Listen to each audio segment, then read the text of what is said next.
Hello friends, எல்லாரும் எப்படி இருக்கீங்க? நல்லா இருக்கீங்களா? வாங்க இன்னைக்கு நம்ம மாடி தோட்டத்தில் ரொம்ப பயனுள்ள ஒரு விஷயத்தை தான் நம்ம பார்க்க போகிறோம். டிபார்ட்மெண்ட் ஸ்டோரில் ரேக் வைக்க பயன்படுத்துகிற அந்த துளையுள்ள ஆங்கிள் கம்பி தெரியுமா? அதை பயன்படுத்தி நம்ம காய்கறி கொடிகளுக்கு ஒரு ஸ்ட்ராங்கான பந்தல் அமைக்கிறது எப்படி அப்படின்றத முழுமையாக இந்த வீடியோவில் பார்க்கலாம். மேலும் இந்த வெயில் காலத்தில் செடிகள் காய்ந்து போகாமல் எப்படி பாதுகாப்பது, எப்படி அதிக அறுவடை பெறுவது, பீர்க்கங்காய், பாவக்காய், வெள்ளரி, தர்பூசணி, அவரைக்காய் மாதிரி கொடி காய்களை எப்படி பராமரிக்கலாம் அப்படின்னு ஸ்டெப் பை ஸ்டெப்பாக சொல்லியிருக்கேன். ஸ்கிப் பண்ணாமல் கடைசி வரைக்கும் பாருங்கள். இப்போ நான் காட்டியிருக்கிறது போல் அந்த ஆங்கிளில் அந்த ஹோல்ஸில் நல்லா நீங்கள் இந்த கயிறை கட்டிக்கங்க. நைலான் கயிறு மாதிரி நான் கட்டியிருக்கேன். கட்டி நான் குறுக்கு நெடுக்குமாக பின்னியிருக்கேன். பின்னினதுக்கப்புறம் நம்ம கொடி காய்கறிகள்லாம் நல்லா விதை போட்டு வளர்ந்ததை நான் ரீபாட்டிங் பண்ணி தனியாக எடுத்து வச்சுருந்தேன். அதை இப்போது நம்ம அந்த பந்தலுக்கு கீழே இது வாலில் சைடில் அதையும் நம்ம யூஸ் பண்ணணுன்றதுக்காக வேஸ்ட் பண்ணாமல் அந்த பிளேஸையும் நல்லா கொடிகள் நல்லா எல்லா இடமும் படர்ந்து வர்றதுக்காக அந்த வால்லையும் நான் பந்தல் அமைச்சிருக்கேன். மேல் பகுதியிலையும் அமைச்சிருக்கேன். அதையும் நான் உங்களுக்கு காட்டுறேன். இப்போ நான் வாலில் அமைச்சிருக்கேன் இந்த பந்தலில் எல்லா கொடி வகைகள், எல்லா காய்கறி வகைகளையும், காய்கறி கொடி வகைகளையும் சைடில் எல்லாம் அடுக்கி வச்சாச்சு. அடுக்கி வச்சுட்டு அதில் ட்ரைனேஜ் ஹோல்ஸ் போட்டிருக்கோம்ல, அந்த ட்ரெயின் ஆகி வெளியே வரதுக்காக ஃபஸ்ட்டு டிப்ஸ் என்னென்னா கொட்டாங்குச்சி வச்சுட்டு அது மேலே ஃபுல்லாக அடுக்கி வச்சுருக்கேன். அடுக்கி வச்சுட்டு இப்போது செகண்ட் டிப்ஸ் என்னென்னா, நான் அந்த கொடி காய்கறிகள்லாம் மேலே படறதுக்காக வாழை நாரை எடுத்து கட்டுறேன். நீங்களும் இந்த மெத்தடில் ட்ரை பண்ணலாம். இதே மாதிரி எல்லா காய்கறி கொடிகளையும் நான் மேலே நான் காட்டியிருக்கேன் பாருங்கள். இதே போல் கட்டுங்க.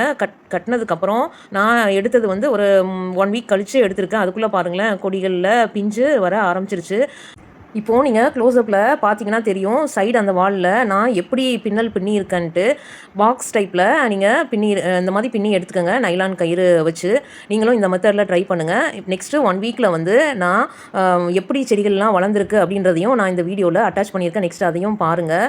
மேலே பந்தல் எப்படி பின்னியிருக்கேன்னு பாருங்கள். இப்போது எது வரைக்கும் ஹைட்டாக வளர்ந்துருக்கு, எவ்வளவு பிஞ்சுகள் விட்டுருக்கு அப்படின்னு பாருங்களேன். பார்க்குறதுக்கே ரொம்ப நம்மளுக்கு ஹாப்பியான ஃபீலாக இருக்குது. இப்போது என்ன கேள்வினா, ஏன் பந்தல் அவசியன்றது தான். கொடி காய்கள் தரையில் பரவினா காய்கள் சீக்கிரமாக அழுகிரும், பூச்சி தாக்குதல் சீக்கிரமாக ஏற்பட்டுடும், அப்புறம் காற்றோட்டமும் ரொம்ப குறைஞ்சிரும். அதனால் பந்தல் வச்சோன்னா சூரிய ஒளி சரியாக கொடி காய்கறிகளுக்கு கிடைக்கும். காற்றோட்டம் நல்லா இருக்கும், அதிக பூக்கள் வைக்கும், அதிக காய்கள் காய்க்கும். இப்போது வெயில் கால பராமரிப்பு என்னன்னு பார்ப்போம். இந்த வெயில் நேரத்தில் முக்கியமாக கவனிக்க வேண்டியது, காலையில் 6 மணிலேருந்து 8 மணிக்கு உள்ள தண்ணி ஊற்றிடணும். ஈவினிங் 5:30க்கு பிறகு லேசாக ஊற்றலாம். மத்தியான வெயிலில் தண்ணீர் ஊற்றக்கூடாது. ஏன்னா வேர் ரொம்ப ஹீட் ஆகி வெந்து போகும். மண் கலவை ரொம்ப முக்கியம். 40% தோட்டத்து மண், 30% நன்கு மக்கிய தொழு உரம், 20% கொக்கோபீட், 10% வெர்மி கம்போஸ்ட், இதெல்லாம் மண் கலவையாக இதுக்கு பயன்படுத்தலாம். அப்போ தான் கொஞ்சம் லைட் வெயிட்டாகவும் இருக்கும், தண்ணியும் ரொம்ப தேங்கி நிற்காது. செடியின் அடிப்பகுதியில் உலர்ந்த இலைகள், நல்லா காய்ந்த இலைகள், இன்னொன்று காய்ந்த புட்கள், இதெல்லாம் போடும்போது மண் நல்லா குளிர்ச்சியாக இருக்கும். இப்போது பீர்க்கங்காய்க்கு பூ வந்த உடனே ஆர்கானிக் பஞ்சகவ்யா அல்லது ஜீவாமிர்தம் 15 நாளுக்கு ஒரு முறை கொடுக்கலாம். பாவக்காய்க்கு இதுக்கு சூரிய ஒளி ரொம்ப தேவை. காற்றோட்டம் நல்லா இருந்தால் காய் அதிகமாக வரும்.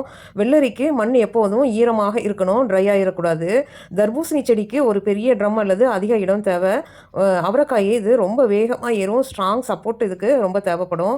15 நாளுக்கு ஒரு முறை வெர்மி கம்போஸ்ட் மேலே நம்ம உரமாக போடலாம். பூ வரும் டைமில் லிக்விட், ஏதாவது ஒரு லிக்விட் நம்ம கொடுக்கலாம். பழைய இலைகளை நம்ம அதை செக் பண்ணி கட் பண்ணி விட்டுறணும். நெக்ஸ்ட்டு நம்ம இந்த வெயில் காலத்தில் இந்த காய்கறி செடிகள், கொடிகள் இதெல்லாம் மண் ரொம்ப ட்ரை ஆகி காஞ்சி போகாமல் இருக்கிறதுக்காக மூடாக்கு போட போகிறோம். மூடாக்கு ஏற்கனவே நான் கட் பண்ணி வச்சுருந்த இலைகள், காய்ந்த இலைகள் எல்லாம் கட் பண்ணி வச்சுருக்கேன். வாழை இலை முதற்கொண்டு நிறைய இலைகள் எல்லாம் கட் பண்ணி வச்சுருக்கேன். அந்த கட் பண்ணி வச்ச இலைகளை எல்லாம் எல்லா செடிகளுக்கும் நம்ம இப்போ மூடாக்கா பயன்படுத்துகிறோம். நீங்களும் இந்த மெத்தடில் மூடாக்கா பயன்படுத்தி அதிக விளைச்சலை, மண் காயாமல் நம்ம பாதுகாத்தோம்னா அதிக விளைச்சலை பார்க்கலாம். நெக்ஸ்ட் வீடியோவில் கண்டிப்பாக நான் உங்களுக்கு அப்டேட் பண்ணுறேன். நெக்ஸ்ட் வீடியோவில் என்னென்ன அறுவடை பண்ண போகிறோம் அப்படின்றதையும் பார்க்கலாம். இந்த வீடியோ உங்களுக்கு பிடிச்சிருந்தா லைக் பண்ணுங்கள், கமெண்ட் பண்ணுங்கள், சப்ஸ்கிரைப் பண்ணுங்கள். அப்போ தான் மேற்கொண்டு வீடியோ போடுறதுக்கு எனக்கும் என்கரேஜிங்காக இருக்கும். Thank you friends. Happy gardening.